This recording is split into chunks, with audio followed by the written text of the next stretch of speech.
मधुबनी के मेयर अरुण राय ने नगर निगम कार्यालय में की समीक्षा बैठक।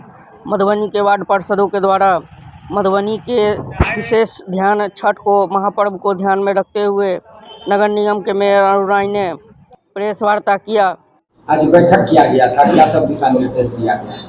पहले तो गत बैठक की संतुष्टि किया गया, उसके बाद छठ पर्व के लेकर के जो 68 पोखरा है, हर जगह जहाँ पानी अधिक है वहाँ निकासी होगा, जहाँ मोटेबल कराना है वहाँ मोटेबल होगा, और जहाँ जहाँ जो काम पड़ा हुआ है कि छठ पर्व में जो सह करके गली से रोड गुजरती है उसके लिए जो है मरम्मत किया जाएगा 1 से 45 वार्ड में, और हर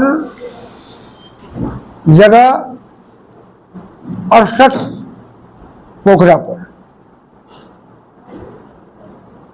और बोलिए, और भी है ना, और भी काम है, बोलिएगा तब मतलब। और कौन-कौन से बिंदु पे बात की गई?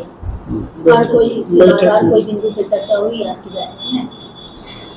अभी 1 से 45 वार्ड में नाला रोड जहाँ टूट गया है, कुछ नया निर्माण होगा, जहाँ से पानी का निकासी नहीं हो रहा है, तो उसके लिए भी आज जो है बोर्ड से ये पारित हुआ है कि वहाँ भी काम करना है।